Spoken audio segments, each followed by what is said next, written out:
I knew something was off when the new VP walked in and didn't shake my hand. Just did that limp two-finger wave, like I was the receptionist at a chain dentist office, and not the reason our last compliance audit came back cleaner than a nun's browser history. He introduced himself with that smug little grin some men wear like cologne, all fresh out of Harvard, and thinking they're God's gift to Silicon Valley. I watched him make the rounds, shaking hands with junior engineers who still had Cheeto dust on their keyboards, while I stood 5 feet away holding the meeting brief he was too important to read. But I'm getting ahead of myself. Back when the company was just 4 guys in a co-working space, and a dream so half-baked it still had eggshells in it, I was hired to help with admin. That meant filing expense reports, sure, but also catching the 3 typos in the investor pitch deck before it went to Sand Hill Road, drafting the first HR policy on the back of a burrito receipt, and later, being the poor soul who translated engineer rambling into patent filings that wouldn't make a USPTO clerk swallow his stapler. I never asked for credit, never needed it. You don't sign up to be the face of the company when you're the one mopping up its messes. But somewhere along the way, my name started popping up on filings. Not because I begged, because legal said it was cleaner that way, easier to avoid IP disputes when the ghost in the machine had a paper trail, and I was fine with that. I didn't need a gold star, just a quiet corner and working Wi-Fi. I like being invisible. There's power in being underestimated. Hell, if you've made it this far into my little therapy session disguised as a confession, maybe do me a favor. Hit that little subscribe button or tap like. I know, we're all just scrolling through life half asleep, but it really helps the team keep telling stories like mine. And trust me, this one gets weird. Anyway, things were smooth at first. I knew who needed what before they asked. I played translator between product and legal, between marketing and dev, between vision and execution. The founder used to joke I was the company's connective tissue, which is a nice way of saying I knew where the bodies were buried and how to keep the stink off. And then came whispers of an acquisition. A big tech company sniffing around, billion with a B. People started polishing their LinkedIns, trading sneakers for loafers, and acting like every Zoom call was a job interview. I stayed quiet. I'd seen windfalls fall apart faster than a 3-legged IKEA table. Still, there was a buzz, excitement, possibility. That's when Mr. MBA showed up, with his dress shirts so starched you could use them as cutting boards, and a voice that always sounded like he was auditioning for a podcast no one asked for. "We need to streamline," he said at the first all hands. "Cut redundancy. Create leaner operational verticals." Translation: I don't understand what most of you do, so some of you are going to disappear. A week later, my name was removed from 3 Slack channels and 2 project dashboards I had built. My calendar went from back-to-back meetings to one-on-ones with HR about transitioning responsibilities. I didn't get fired, no, that would have triggered legal reviews, but I was gently shoved into a corner like a Christmas decoration in June. My new title? Administrative support. No team, no access, no voice. Just a desk under the flickering fluorescent light near the printer that smells like burnt toast. No one said a word, not legal, not ops. Not even the founder, who used to send me late-night emails asking if a clause looked too sketchy. They all went silent, like my usefulness had expired the moment I hit 49 and started wearing readers. I didn't cry. I didn't rage. I just watched. Watched them stumble through investor decks I used to rewrite in my sleep. Watched them forget how to submit a patent. Watched them assign 3 junior staffers to do what I used to handle between lunch and coffee break. It's funny how fast people forget the scaffolding once the building looks finished. I spent my days quietly sorting old files, answering the occasional call, and training the bright-eyed 26-year-old who now had my old responsibilities and a badge that still said product ops even though she couldn't spell proprietary without Google. And through it all, I waited. I listened. I archived, because the thing about being invisible, they forget you're still in the room, and I never stopped paying attention. He announced the strategic realignment like it was a TED talk and not a corporate mugging in broad daylight. Big smiles. Buzzwords bouncing off the conference room glass like flies trying to escape. "We're trimming the fat," he said, laser pointer in hand, pacing like a guy who'd just finished reading one book about Steve Jobs and thought he was ready to gut a company. No mention of names, of course, just charts and acronyms, and that god-awful PowerPoint template with diagonal lines that screamed, I paid someone on Fiverr to pretend this was visionary. By the end of the week, 3 teams were dissolved. 2 managers were moved into advisory roles, which is code for your badge still works, but nobody cares what you think. And me, I was reclassified. That's how they phrased it in the system update. No meeting, no warning, just a calendar invite titled Role Clarification 15 Min. My title went from operations liaison to administrative support. The kind of role they don't even bother to acronym. I used to have back-end access to our IP tracker, a floating seat in dev stand-ups, and early eyes on every compliance brief that touched the platform. Now, I couldn't even open the company wiki without a permission-denied pop-up blinking like a neon insult. I got moved, too. Out of my old desk, prime real estate by the project warboard, and into a cubicle that sat so close to the kitchenette, I could smell everyone's failed attempts at reheating salmon. No nameplate, just a sticky note that said Elizabeth W. Because I guess my full name was too much for the spreadsheet that determined my fate. And the worst part? Nobody said a damn word. Not even Kathy from legal, who used to cry in my office after performance reviews. Not Raj from engineering, who once told me I was the only reason the product hadn't collapsed under its own bloated code. They saw me get boxed out like a stray cat at a garden party and just looked away. I didn't scream, I didn't cry. I didn't send the petty Slack message I drafted in my drafts folder titled "So This Is What Ageism Smells Like." I just sat there, nodded, drank the lukewarm Keurig coffee like it was fine, because I've seen this before. New blood comes in, needs to flex, needs a body count. And who better than the woman in her late 40s who doesn't post thought leadership threads on LinkedIn and doesn't start sentences with "at Stanford? We did it this way." He replaced me with a girl named Maddie, fresh out of a startup that folded faster than a cheap lawn chair. I was told to train her up, which apparently meant I had to teach her how to use the exact system I built. I showed her how to navigate our patent database, where the legacy access tokens lived, how to file an exemption without tripping compliance. She said, "Wow, this is more complicated than I expected." I smiled and said, "Yeah, it tends to be, when you're the one who wrote the damn thing." She didn't get the sarcasm. None of them do. They think systems grow on trees and legal filings appear fully formed out of some SAW product they saw on Product Hunt. Meanwhile, every time someone forgot a clause or used the wrong nomenclature in a brief, I watched from the sidelines like a ghost at my own funeral. No one asked for help. No one admitted they were drowning. But I could smell the panic in their typos. They forwarded my old files to interns. Interns. Kids who still put emojis in their email sign-offs. I watched them fumble through version control like toddlers with chainsaws, breaking things I'd spent years building to survive regulatory audits and hostile IP trolls. And still, I said nothing. Because they wanted me gone but not gone. They wanted the work without the woman, the system without the architect, the results without the relationship. I was inconvenient, too experienced to fire, too quiet to promote, so I sat, I watched, I listened. And quietly, without anyone noticing, I started printing things, filing them, cataloging them, not in a petty way, in a precautionary way. Because if you spend enough time being the invisible backbone of a company, you learn how fragile everything really is. And honey, this company had no idea how close it was to spinal collapse. The air changed the second the rumors hit Slack. Somebody's cousin's husband knew a recruiter at Tectome, one of those insatiable, cash-stuffed tech behemoths that buys smaller companies like appetizers. And word spread like free donuts in the break room. Suddenly, every desk had a little more posture. Every engineer started brushing their hair again, and LinkedIn saw more profile updates in 48 hours than it had in the past quarter. I watched it all with the same deadpan calm I'd perfected over the last year of being sidelined. You learn to sip your coffee slower, nod more, speak less. My inbox was quiet, except for one forwarded thread, an investor update that mistakenly CC'd me. Subject line: Acquisition Trajectory MVP Team Visibility. My name wasn't there, not even in the footnotes, but you know whose was? The girl I trained to replace me, Maddie, Miss How Do I File a Provisional Again, now suddenly listed as a key operational contact. It stung. Not because I needed glory, but because it confirmed what I already knew. In their minds, I'd been erased. The parts of me they still needed were being scraped off like the meat from a bone. No eye contact, no thank yous. Just quiet extraction, like I was a printer that still worked even after being kicked down the stairs. The VP, God bless his teeth-whitened smile, started giving speeches about optics. Said we needed to showcase innovation-forward leadership and clean up org redundancies. Translation: prune anyone over 45 and pretend the interns wrote the damn platform. One by one, the legacy folks got gently let go or nudged into transitional roles. I wasn't fired, no. Firing me would mean acknowledging my existence. I was just left out, cut from the invite list, left off the briefings. The dashboards I helped build were scrubbed clean of my credentials. The workflows I designed got repackaged in Maddie's shiny new Google Docs. I was no longer in meetings, I was setting up chairs for them.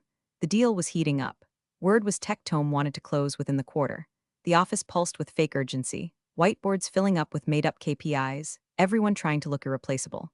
The VP strutted around like a rooster with a Wall Street Journal tucked under his arm, dropping phrases like vertical synergy and IP leverage without understanding a word of it. I sat through it all, pencil in hand, highlighting old compliance logs. Not because anyone asked me to, but because I knew what they didn't, that the devil lives in the footnotes, and our IP history was a minefield if you didn't know where the bodies were buried. Then came the official reorg chart. It hit my inbox like a slap. Maddie had been promoted officially into a newly created role, Product Systems Liaison. A a Frankenstein title stitched together from words that used to belong to me. No mention of the systems I'd architected, the documentation I'd maintained, the protocols I'd written when we were still using folding tables as desks. My name? Nowhere. I was listed under admin pool logistics support, the kind of role you assign to someone who orders sandwiches and schedules toilet repairs. I sat staring at that PDF until the letters blurred. That night, I stayed late. Maddie had already left, her screen still logged into the dashboard she barely understood. I sat at her desk, opened the audit log, and downloaded every version I'd touched in the last 5 years. Not to sabotage, to preserve. If things were going to spin out and I could already smell the smoke, I wanted to make sure there was a record. Not for revenge, for survival. Because here's the thing no one in that glassed-in conference room understood. Professionalism doesn't mean silence. It means patience, precision. The slow, methodical stacking of facts like bricks in a wall. And when that wall falls, it'll fall hard. The morning after the org chart went live, Maddie walked up to me, holding a patent filing I had ghostwritten for the wearable module. "Do you know what this part means?" she asked, tapping the clause about sensor calibration. I smiled, took the document gently, and said, "Sure, let me explain." And I did, in detail, calm, helpful, exact. Because while she was learning to read the manual, I had written it. And I wasn't done writing yet. It started with a manila folder, not digital, not searchable. Just a plain, creased folder I found buried in the bottom drawer of my old desk, before the reorg, before the demotion, before the VP with his prefab teeth and quarterly buzzwords swept through like a bleach spill. Inside were early drafts, original filings, annotated screenshots, notes in my handwriting with arrows, footnotes, margin fixes. Back when we still used Sharpies on whiteboards, and I'd stay late with the engineers to translate their rants into language that wouldn't get us sued. I stared at the folder for a full 10 minutes, then pulled open the next drawer.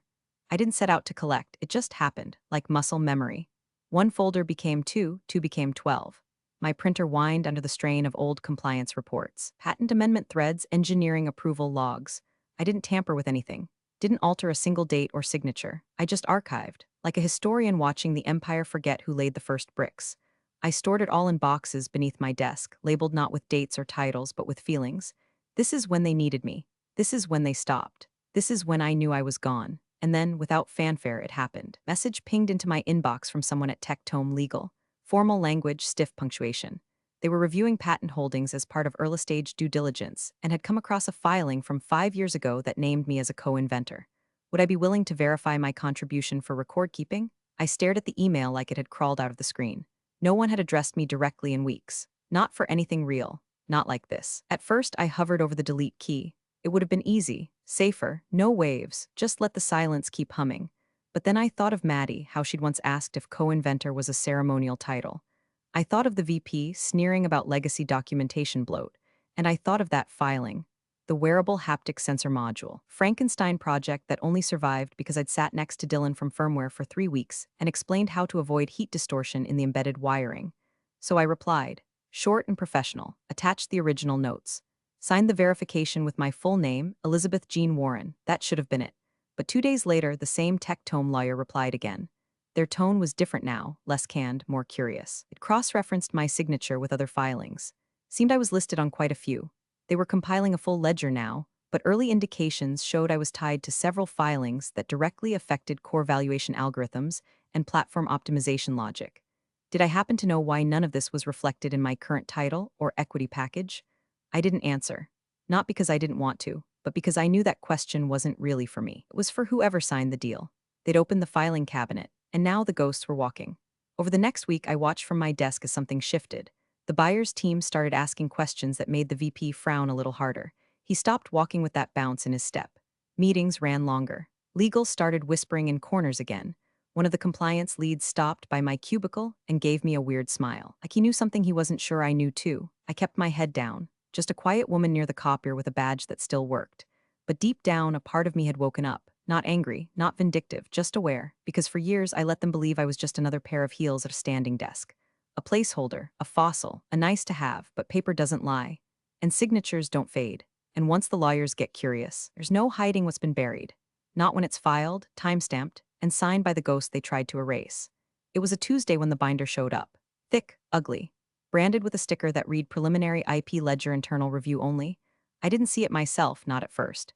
But whispers travel faster than bandwidth in a nervous office, and by noon, I'd heard from 3 different directions that something in the due diligence documents had spooked Tectome's legal team. Apparently, one of their junior counsels, some poor soul tasked with vetting our patent filings, had hit a recursion loop. The name Elizabeth J. Warren kept surfacing. Not once, not twice, but 47 times. Across filings ranging from early hardware modules to the machine learning routines we'd retrofitted for compliance automation. My name was on patents that directly touched every major product line they were valuing. That IP binder may as well have been a biography. The problem? I wasn't on any leadership chart. I wasn't listed on any equity agreement. Hell, on the org chart, I was still a floating box marked admin support logistics like I ordered toner and baked cupcakes for birthdays. Tectome didn't like that. Big money never does. They wanted clean lines, authority maps, ownership trails. Instead, they found a phantom with fingerprints all over the product. No contract saying I didn't own a damn thing. Still, I said nothing. I watched the VP get pulled into an unscheduled call with legal, watched his posture change, cocky to coiled. His voice dropped an octave. He started using words like oversight and clerical error. By mid-afternoon, he was in the glass conference room, pacing behind frosted windows, gesturing wildly with a dry erase marker he wasn't using. I sat 2 feet from the coffee machine, sorting mail. Later that day, Maddie stopped by my cubicle. She had that look like someone had handed her a live grenade labeled mentorship opportunity. Hey, so she started, voice syrupy, do you know anything about patent co-authorship? I guess there's some confusion. Like, your name's on a ton of filings, I didn't look up. I just kept organizing the stack of compliance memos in front of me. That's what happens when you write them, I said. Calm, measured. Like I was explaining how to use the copy machine without jamming it. Oh, she blinked. Like, you really wrote them? I nodded, still not looking up. Every word that wasn't in code. She left in silence. The VP tried damage control. I heard through the wall, his voice half laughing, trying to charm someone over speakerphone. She's just admin, he said. Probably a legacy filing issue. We'll clean it up. Just admin. Like I hadn't sat in the war room when we pivoted the platform toward B2B. Like I hadn't drafted the response to that compliance warning that could have tanked our funding round. Like I hadn't filed 3 patents in 1 week to protect an API logic tree that he still didn't understand. That's when the silence stopped being passive. It became armor. I didn't storm into meetings, didn't bang fists on tables. I just straightened my back, sharpened my replies, and waited. Because I knew the binder wasn't the end of it. It was the beginning. A door cracked open and the lawyers had peeked in. Now they'd want answers. Real ones, not from a VP with shoe-polished charm and buzzwords for blood, but from the woman whose name had started showing up where it mattered most. On the intellectual spine of the company they were about to pay $1 billion for. And I had no intention of whispering when it came time to speak. They summoned me like a ghost. No warning, no calendar invite, no polite when you have a moment. Just a knock on my cubicle wall from HR, Kara, the one who always called me Liz even though I never gave her permission. She smiled like someone apologizing for dog bite. They need you upstairs. Right now, upstairs, where the real glass is, where people speak in deal sizes and not deliverables. I took the stairs, not the elevator, needed the walk, needed the quiet. When I opened the door to the smaller conference room, the one with the bad Bluetooth speakerphone and dead ficus in the corner, the VP was already pacing. Maddie sat beside him like a shadow, still trying to grow into her host. Legal was there too, 2 seats down, holding a tablet like it was radioactive. No one offered me a seat. The VP launched in immediately, all smile, no sincerity. Hey, Elizabeth, just need to clear something up real quick. Bit of confusion on some of the filings. He said filings the way someone says hangnail or spilled coffee. Trivial, inconvenient. The buyer's team flagged your name on some patents, looks like a clerical issue. We're going to submit a clarification packet, he continued, already shifting papers toward me, just something formal that says you were support, not contributor. You know, standard stuff. That's when I reached into my bag. No theatrics, no slow-motion drama, just a soft slide of paper on laminate. A printed copy of the original filing for the haptic sensor module, the one that had started this avalanche. It had signatures from Dylan, me, and our former CTO, co-inventor acknowledgement in black ink, time-stamped, certified, unambiguous. The VP's face stiffened like a mask mid-melt. You're listed as co-inventor, legal mumbled. Like it was a dare to himself, I nodded, because I am. The room felt suddenly smaller. The VP gave a weak chuckle. Yeah, but look, it's a gray area, right? I mean, contributions don't always equal ownership. You probably didn't intend you used me, I cut in, not loud, just surgical. You used my work, you used my knowledge, you used my silence. Maddie blinked hard, her lips parting like she wanted to say something, then didn't. Didn't ask for my name to be there, I continued, but your legal team put it there because it was cleaner than fighting for the rights after the fact. They knew I authored the language. They knew I translated the architecture.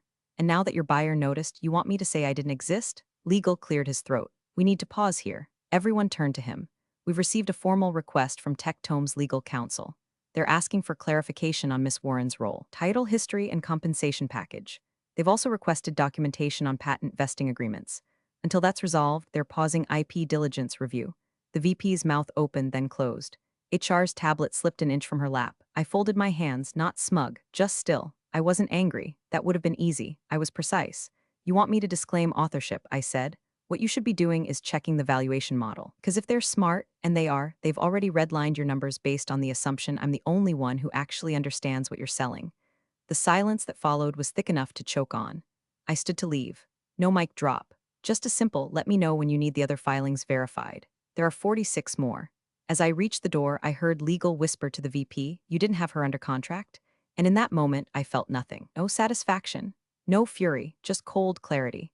Because when someone tries to erase you after building an empire with your hands, they don't just risk embarrassment, they risk exposure. And baby, the lawyers were just getting started. It was the email that did it. Not the 5-alarm panic flaring in legal's inbox, not the sudden vanishing of the VP from Slack, not even the whispering huddle I saw between HR and comms near the vending machines.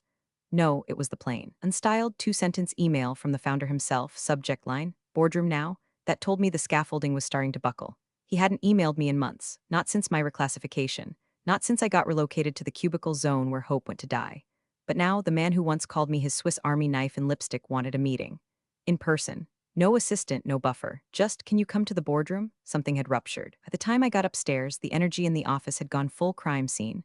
You could feel the blame moving around the building like a virus looking for a weak host. The VP's office door was closed. Legal's lights were on at 7 p.m.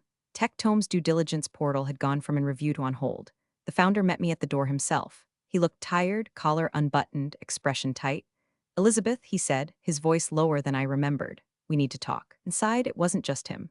Legal was there, HR was there. So was the director of compliance who wouldn't meet my eyes. And in the middle of it all, that godforsaken binder sat open like a wound. A sticky note on top read, 47 filings named inventor, EJW. They didn't offer me a chair, so I pulled one for myself. Legal started. He was the same guy who'd once told me to use passive voice in filings because it sounds less female. Confirm the documents, he said, almost apologetic. They're valid. The USPTO records back them up. Elizabeth, you're not just listed, you're the named contributor in more than half of them. The buyer flagged this as a significant exposure point. The founder turned to me. Why didn't you say anything? I shrugged. You didn't ask. The VP finally slithered in 10 minutes late, face flushed, collar wilted. He tried smiling like the fire wasn't already in his lap. Elizabeth, this is obviously a misunderstanding. We're just trying to keep the narrative clear for the buyer. It's not personal. I looked at him and said, if it were personal, you'd be thanking me for not leaking the fact that your equity prospectus is built on intellectual property you tried to bury in a cubicle. HR jumped in then, voice sweet like Splenda. We've been reviewing your compensation structure. We feel confident we can make this right, retroactive acknowledgement. Maybe a spot bonus, no, legal interrupted, pinching the bridge of his nose. It's not that simple. She's not just owed acknowledgement. Based on the filings, the contribution language, and the lack of work-for-hire agreements for that period, she owns part of it. The founder went pale. The patents, legal nodded slowly. We didn't lock them down properly. Not all of them. That was when the room changed. The buyer's lawyers had made their move. They weren't just asking for clarification anymore. They were pausing everything. The acquisition clock had stopped ticking. The data room was closed. No more calls. No more investor updates. Tectome had sent one line, we will resume diligence once ownership rights are verified by the named inventor. That's what they called me now. Not admin support, not legacy staff, not Elizabeth from Ops, named inventor. I should have felt triumphant. I should have screamed, flipped the table, demanded stock options, or laughed until my lungs gave out. But all I did was sit back, cross my legs, and say, well, it's not clean, is it? The VP opened his mouth to speak again, but the founder raised a hand. Don't, he said, quiet, measured, you've said enough, and that's when I knew. They weren't calling me in to silence me. They were calling me in because I was the last thing holding the deal together, or the first thing that could burn it to ash. They scheduled the meeting for 10 a.m. sharp. No one ever does that unless blood's about to be drawn or wired. The kind of meeting where the air in the hallway feels heavier. The kind where executive assistants hover just a little too close to the conference door, pretending to check calendars when they're really hoping to catch a live implosion. The boardroom was already full when I walked in. No small talk, no nervous smiles, just silence, except for the soft thunk of a leather binder being laid on the table by Tectome's lead counsel, a silver-haired woman with courtroom eyes and zero tolerance for bull. She didn't waste time. She turned the binder toward the founder, flipped it open to a tab labeled WIP lead roles, and pulled out a page so thick with yellow highlighter it looked radioactive. 47 patents, she said, voice flat. 47 filings submitted over a 9-year period, all tied to core valuation areas: infrastructure logic, product optimization systems, platform compliance, adaptive learning modules. All filed under Warren Elizabeth J., listed as lead contributor, designated inventor. several filings with sole authorship. She slid the page forward like she was dealing cards in a game where everyone else had already folded. Then she turned slowly toward the VP. You're selling us a company she essentially owns. VP blinked, smiled, tried to chuckle. That's not exactly accurate. Elizabeth was admin support. These filings must be administrative input. Form work, filing artifacts. He looked around the room for backup. None came. The buyer's lawyer didn't blink. Is that your legal position? The founder opened his mouth to speak, but nothing came out. I let the silence sit for just a beat longer. Then I leaned forward, slow and even, and said, would you like me to explain the filing tree? Every eye in the room turned to me. For once, not with dismissal or indifference, but with attention. Like I was a map they suddenly realized they'd been using upside down. I reached across and pulled the binder slightly toward me. Flipped to the first flag tab. Patent hash US 1,109,823B, adaptive sensory throttling for embedded wearables. I remembered drafting the prototype claim in a cafe at 2 a.m. while Dylan panicked over voltage bleed. This one, I said calmly, was based on a firmware constraint Dylan couldn't resolve. I drafted the workaround. Engineering approved it. Legal submitted it. I reviewed the claim language and added the co-inventor clause myself. I flipped to the next, and the next. Each one a breadcrumb in the trail they'd tried to sweep under a rug. This one, I said, tapping the filing for our compliance logic engine, was the reason we passed the 2020 audit. The VP at the time wanted to license a third-party solution. I built this one with 5 engineers and no budget. Saved the company $2.3 million. The buyer's lawyer nodded. Your name's on the source notes. I smiled, small, tired. Of course it is. The VP looked like someone had unplugged him. He turned to legal, to HR, to the founder. But no one met his eyes, because it was done. Because the truth wasn't debatable anymore. Because in that room, in that moment, every name tag, title, and corner office had just become irrelevant. All that mattered was authorship, and it belonged to me. The buyer's lawyer leaned back, tapped the binder once, and said, until this is resolved, our valuation model is under suspension. We are not in the business of acquiring assets with contested ownership, especially when the contested party is still employed and present. Then she looked at me, direct, measured. Miss Warren, would you be willing to join us for private follow-up? We'd like to understand your role. More accurately, I nodded. The founder finally spoke. Quietly, she'll be there, but I didn't need his permission. Because somewhere along the way, they forgot that silence isn't surrender. It's a strategy. And mine had just paid off with interest. The next 48 hours were a masterclass in corporate backpedaling. Slack channels went dark. Calendars cleared themselves like digital tumbleweeds blowing through a desert of panic. HR's tone turned syrupy sweet. Legal developed a sudden case of radio silence, and the VP stopped showing up entirely. No one said fired. Not yet. But when his company laptop disappeared from the IT shelf, everyone knew the guillotine had finally whispered SHHH thunk. Tectome formally paused the acquisition the following morning. No grand announcement. Just a short, polite statement. Pending clarification of material IP ownership and inventor compensation, due diligence will be suspended indefinitely. The kind of sentence that detonates investor calls and erases 2 months of hype in 5 words. The board called an emergency session. I wasn't invited, at least not initially.